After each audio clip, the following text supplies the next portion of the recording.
Capítulo 135. Oblivion.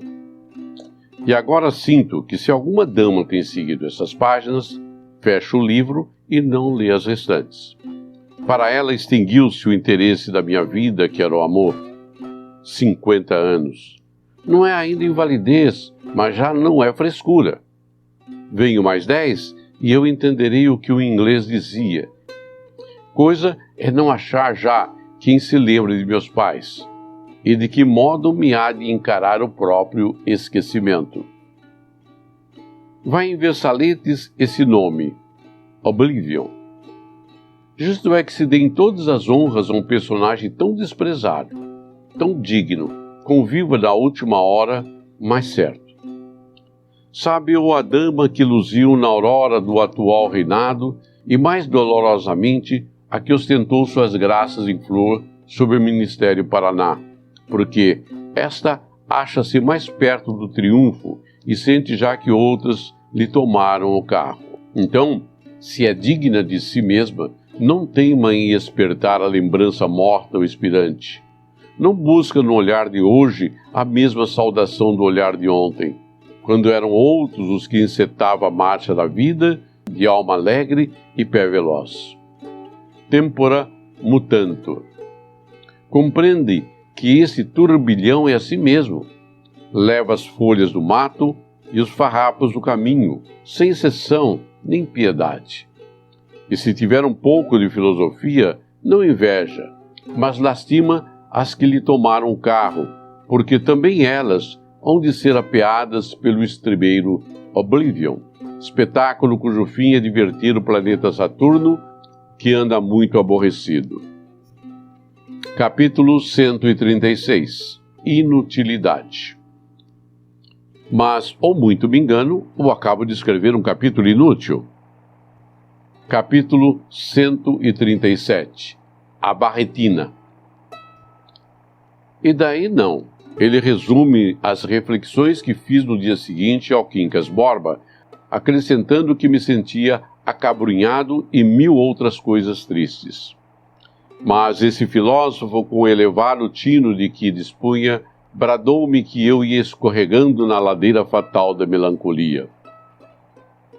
Meu caro Brás Cubas, não te deixes vencer desses vapores. Que diacho! É preciso ser homem, ser forte, lutar, vencer, brilhar, influir, dominar. 50 anos é a idade da ciência e do governo. Que tens tu com essa sucessão de ruína a ruína ou de flor a flor? Trata de saborear a vida e fica sabendo que a pior filosofia é a dos choramingas, que se deita à margem do rio para o fim de lastimar o curso incessante das águas. O ofício delas é não parar nunca. Acomoda-te com a lei e trata de aproveitá-la. Vê-se nas menores coisas o que vale a autoridade de um grande filósofo.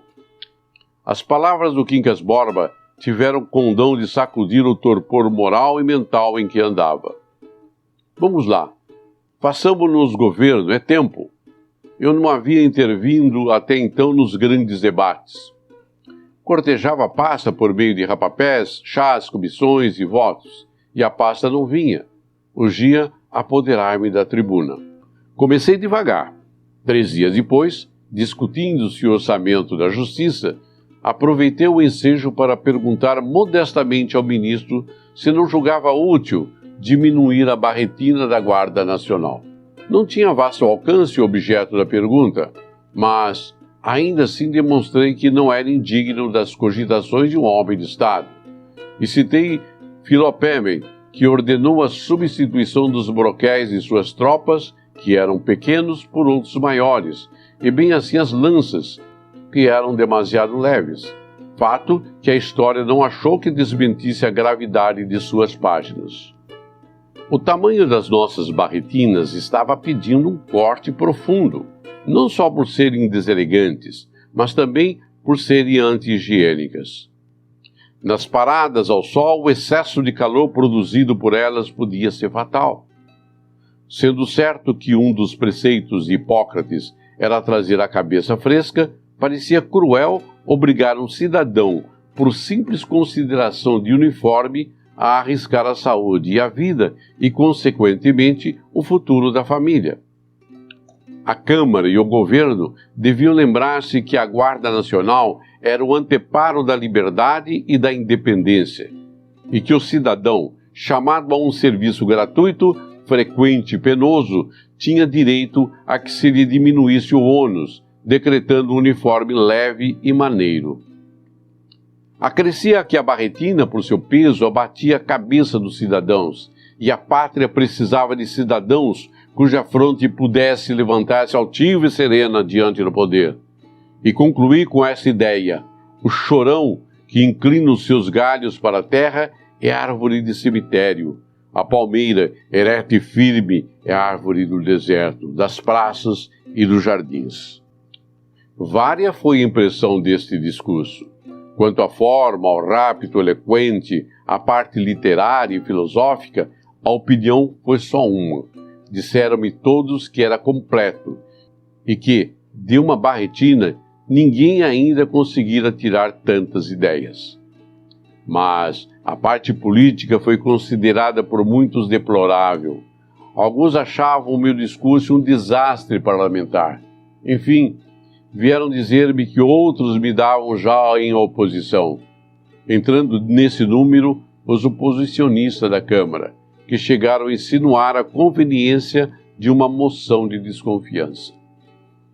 Repeli energicamente tal interpretação, que não era só errônea, mas caluniosa, à vista da notoriedade com que eu sustentava o gabinete. Acrescentei que a necessidade de diminuir a barretina não era tamanha que não pudesse esperar alguns anos, e que, em todo caso, eu transigiria na extensão do corte, contentando-me com 3/4 de polegadas ou menos. Enfim, dado mesmo que a minha ideia não fosse adotada, bastava-me tê-la iniciado no parlamento. Quincas Borba, porém, não fez restrição alguma. Não sou homem político, disse-me ele ao jantar. Não sei se andasses bem ou mal, sei que fizeste um excelente discurso. E então notou as partes mais salientes e as belas imagens, os argumentos fortes, com esse comedimento de louvor que tão bem fica um grande filósofo. Depois tomou o assunto à sua conta e impugnou a barretina com tal força, com tamanha lucidez, que acabou convencendo-me efetivamente do seu perigo.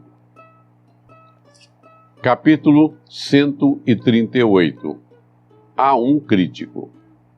Meu caro crítico, algumas páginas atrás, dizendo eu que tinha 50 anos, acrescentei: já se vai sentindo que o meu estilo não é tão lesto como nos outros dias. Talvez aches esta frase incompreensível, sabendo-se o meu atual estado. Mas eu chamo a tua atenção para a sutileza daquele pensamento. O que eu quero dizer não é que esteja agora mais velho do que quando comecei o livro. A morte não envelhece. Quero dizer, sim, que em cada fase da narração da minha vida experimento a sensação correspondente. Valha-me Deus, é preciso explicar tudo? Capítulo 139. De como não fui ministro de Estado. Inúmeras reticências. Capítulo 140, que explica o anterior.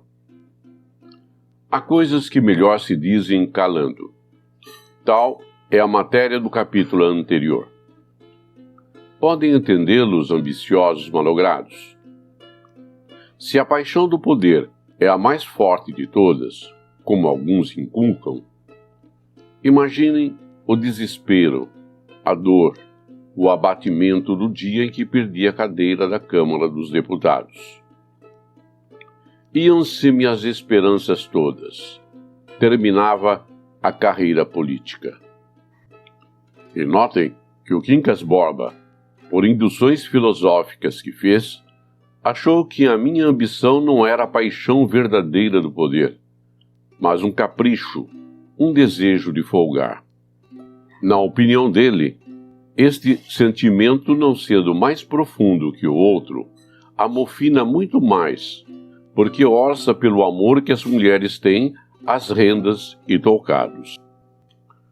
Um Cromwell ou um Bonaparte, acrescentava ele, por isso mesmo que os queima a paixão do poder, lá chegam à fina força ou pela escada da direita ou pela da esquerda. Não era assim o meu sentimento. Este, não tendo em si a mesma força, não tem a mesma certeza do resultado. E daí a maior aflição, o maior desencanto, a maior tristeza. O meu sentimento, segundo o humanitismo... Vai para o diabo com teu humanitismo, interrompi-o. Estou farto de filosofias que me não levam a coisa nenhuma. A dureza da interrupção, tratando-se de tamanho filósofo, equivalia a um desacato, mas ele próprio desculpou a irritação com que lhe falei. Trouxeram-nos café. Era 1h da tarde, estávamos na minha sala de estudo, uma bela sala que dava para o fundo da chácara, bons livros, objetos de arte, um Voltaire entre eles, um Voltaire de bronze, que nessa ocasião parecia acentuar o risinho de sarcasmo com que me olhava. O ladrão, cadeiras excelentes, fora o sol, um grande sol que o Quincas Borba, não sei se por chalaça ou poesia, chamou um dos ministros da natureza. Corria um vento fresco, o céu estava azul. De cada janela eram 3. Pendia uma gaiola com pássaros, que chilreavam as suas óperas rústicas. Tudo tinha a aparência de uma conspiração das coisas contra o homem. E conquanto eu estivesse na minha sala, olhando para a minha chácara, sentado na minha cadeira, ouvindo os meus pássaros, ao pé dos meus livros, alumiado pelo meu sol, não chegava a curar-me das saudades daquela outra cadeira que não era minha. Capítulo 141. Os cães. Mas enfim, que pretendes fazer agora? Perguntou-me Quincas Borba, indo pôr a xícara vazia no parapeito de uma das janelas. Não sei. Vou meter-me na Tijuca, fugir aos homens. Estou envergonhado, aborrecido.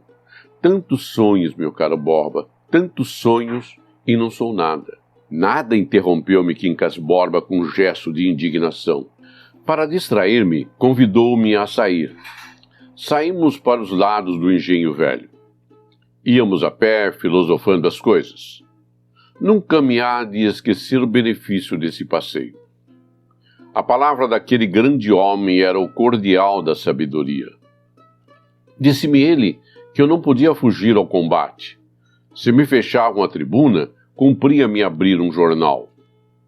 Chegou a usar uma expressão menos elevada, mostrando assim que a língua filosófica podia, uma vez por outra, retemperar-se no calão do povo. Funda um jornal, disse-me ele, e desmancha toda essa igrejinha. Magnífica ideia! Vou fundar um jornal, vou escachá-los, vou lutar. Podes escachá-los ou não, o essencial é que lutes. Vida é luta. Vida sem luta é o mar morto no centro do organismo universal. Daí a pouco, demos com uma briga de cães. Fato que aos olhos de um homem vulgar não teria valor. Quincas Borba fez-me parar e observar os cães. Eram 2. Notou que ao pé deles estava um osso, motivo da guerra, e não deixou de chamar a minha atenção para a circunstância de que o osso não tinha carne. Um simples osso nu. Os cães mordiam-se e rosnavam com furor nos olhos. Quincas Borba meteu a bengala debaixo do braço e parecia em êxtase. Que belo que isto é, dizia-me ele de quando em quando. Quis arrancá-lo dali, mas não pude. Ele estava arraigado ao chão e só continuou a andar quando a briga cessou inteiramente e um dos cães, mordido e vencido, foi levar a sua fome a outra parte. Notei que ficara sinceramente alegre, posto contivesse alegria segundo convinha a um grande filósofo. Fez-me observar a beleza do espetáculo, relembrou o objeto da luta, concluiu que os cães tinham fome, mas a privação do alimento era nada para os efeitos gerais da filosofia. Nem deixou de recordar que em algumas partes do globo o espetáculo é mais grandioso. As criaturas humanas é que disputam aos cães os ossos e outros manjares menos apetecíveis. Luta que se complica muito porque entra em ação a inteligência do homem, com todo o acúmulo de sagacidade que lhe deram séculos, etc. Capítulo 142. O pedido secreto. Quanta coisa num minuete, como dizia o outro, quanta coisa numa briga de cães. Mas eu não era um discípulo servil ou medroso que deixasse de fazer uma ou outra objeção adequada. Andando, disse-lhe que tinha uma dúvida. Não estava bem certo da vantagem de disputar a comida aos cães. Ele respondeu-me com excepcional brandura. Disputá-la aos outros homens é mais lógico, porque a condição dos contendores é a mesma e leva o osso o que for mais forte. Mas por que não será um espetáculo grandioso disputá-la aos cães? Voluntariamente come-se gafanhotos como o precursor, ou coisa pior, como Ezequiel. Logo, o ruim é comível. Resta saber se é mais digno do homem disputá-lo por virtude de uma necessidade natural ou preferi-lo para obedecer a uma exaltação religiosa, isto é, modificável, ao passo que a fome é eterna, como a vida e como a morte. Estávamos à porta de casa. Deram-me uma carta, dizendo que vinha de uma senhora. Entramos e o Quincas Borba, com a descrição própria de um filósofo, foi ler a lombada dos livros de uma estante, enquanto eu lia a carta, que era de Virgília. Meu bom amigo, Dona Plácida está muito mal. Peço-lhe o favor de fazer alguma coisa por ela. Mora no beco das escadinhas, veja se alcança metê-la na misericórdia. Não era a letra fina e correta de Virgília, mas grossa e desigual.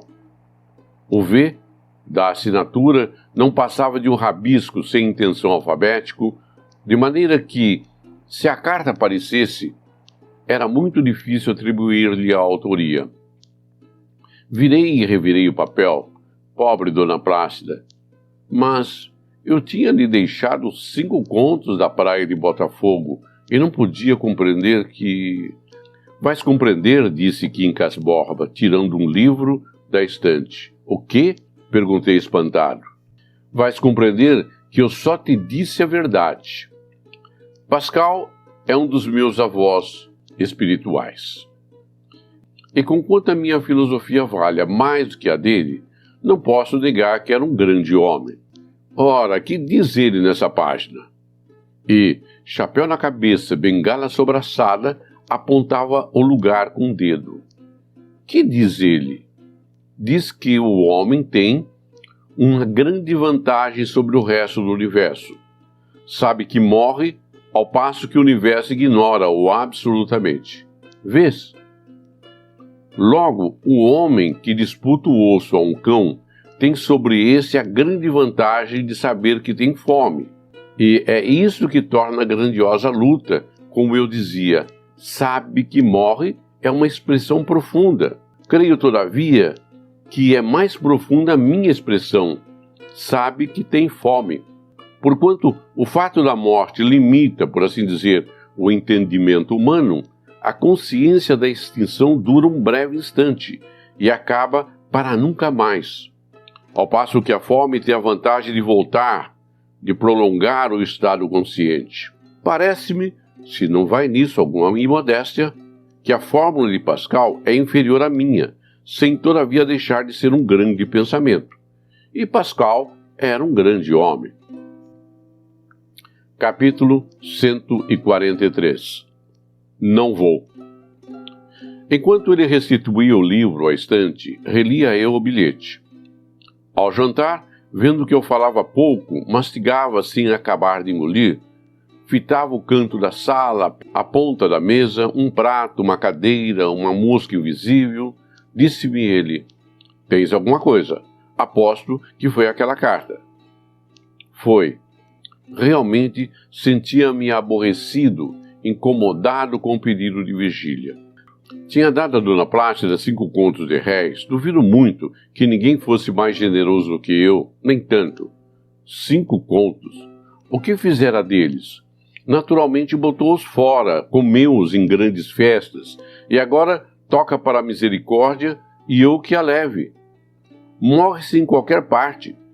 Acresce que eu não sabia, eu não me lembrava do tal beco das escadinhas, mas, pelo nome, parecia-me algum recanto estreito e escuro da cidade. Tinha de lá ir, chamar a atenção dos vizinhos, bater a porta, etc.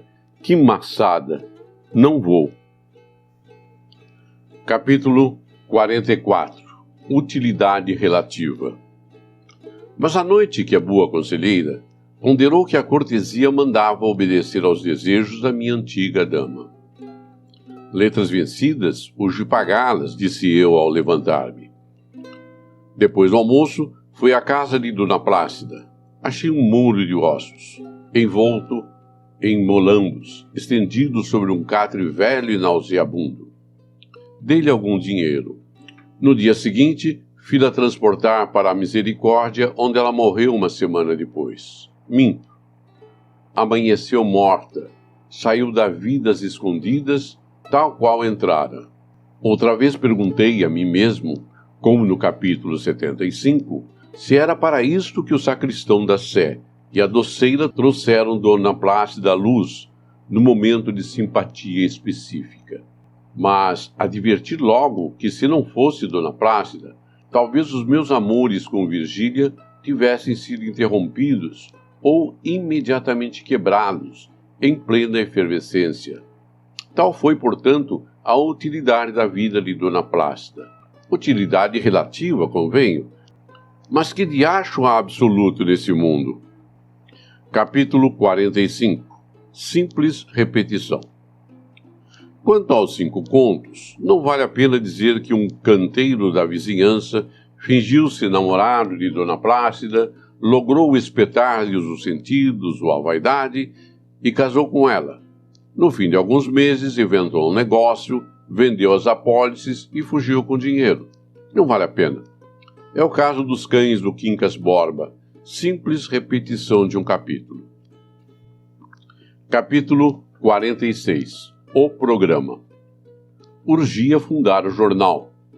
Redigi o programa, que era uma aplicação política do humanitismo, somente como o Quincas Borba não houvesse ainda publicado o livro que aperfeiçoava de ano em ano, assentamos de lhe não fazer nenhuma referência. Quincas Borba exigiu apenas uma declaração autógrafa e reservada de que alguns princípios novos aplicados à política eram tirados do livro dele, ainda inédito. Era a fina flor dos programas. Prometia curar a sociedade, destruir os abusos, defender os sãos princípios de liberdade e conservação, fazia um apelo ao comércio e à lavoura, citava Guizot e Ledrys Rollin e acabava com esta ameaça que o Quincas Borba achou mesquinha e local. A nova doutrina que professamos há de inevitavelmente derrubar o atual ministério. Confesso que, nas circunstâncias políticas da ocasião, o programa pareceu-me uma obra-prima. A ameaça do fim que o Quincas Borba achou mesquinha, demonstrei-lhe que era saturada do mais puro humanitismo, e ele mesmo o confessou depois. Porquanto o humanitismo não excluía nada, as guerras de Napoleão e uma contenda de cabras eram, segundo a nossa doutrina, a mesma sublimidade, com a diferença de que os soldados de Napoleão sabiam que morriam, coisa que aparentemente não acontece às cabras. Ora, eu não fazia mais do que aplicar as circunstâncias à nossa fórmula filosóficas. Humanitas queria substituir Humanitas para a consolação de Humanitas. Tu és o meu discípulo amado, ó meu califa, bradou Quincas Borba, com uma nota de ternura que até então lhe não ouvira. Posso dizer como o grande Muhammad, nem que venham agora contra mim o sol e a lua, não recuarei das minhas ideias. Crê, meu caro Brás Cubas, que esta é a verdade eterna, anterior aos mundos, posterior aos séculos. Capítulo 147. O desatino. Mandei logo para a imprensa uma notícia discreta, dizendo que provavelmente começaria a publicação de um jornal oposicionista daí a algumas semanas, redigida pelo Dr. Brás Cubas. Quincas Borba, a quem li a notícia, pegou da pena e acrescentou ao meu nome, com uma fraternidade verdadeiramente humanística, esta frase: um dos mais gloriosos membros da passada Câmara. No dia seguinte, entrara-me em casa o Cotrim. Vinha um pouco transtornado, mas dissimulava, afetando o sossego e até a alegria. Vira a notícia do jornal e achou que devia, como amigo e parente, dissuadir-me de semelhante ideia. Era um erro fatal. Mostrou que eu ia colocar-me numa situação difícil e, de certa maneira, trancar as portas do parlamento. O ministério não só lhe parecia excelente, o que, aliás, podia não ser a minha opinião, mas com certeza viveria muito e que podia eu ganhar com dispô-lo contra mim. Sabia que alguns dos ministros me eram afeiçoados, não era impossível uma vaga e interrompi-o nesse ponto. Para lhe dizer que meditara muito o passo que ia dar e não podia recuar uma linha. Cheguei a propor-lhe a leitura do programa, mas ele recusou energicamente, dizendo que não queria ter a mínima parte no meu desatino. É um verdadeiro desatino, repetiu ele. Pense ainda alguns dias e verá que é um desatino. A mesma coisa disse Sabina à noite no teatro. Deixou a filha no camarote com o Cotrim e trouxe-me ao corredor. Mano Brás, que é que se vai fazer? Perguntou-me aflita. Que ideia é essa de provocar o governo sem necessidade, quando podia... Expliquei-lhe que não me convinha mendigar uma cadeira no parlamento, que a minha ideia era derrubar o ministério, por não me parecer adequado à situação e a certa fórmula filosófica. Afiancei que empregaria sempre uma linguagem cortês, embora enérgica. A violência não era a especiaria do meu paladar. Sabina bateu com a leque na ponta dos dedos, abanou a cabeça e tornou ao assunto com um ar de súplica e ameaça, alternadamente. Eu disse-lhe que não e que não. Desenganada, lançou-me em rosto preferir os conselhos de pessoas estranhas e invejosas aos delas e do marido. Pois siga o que lhe parecer, concluiu. Nós cumprimos a nossa obrigação. Deu-me as costas e voltou ao camarote.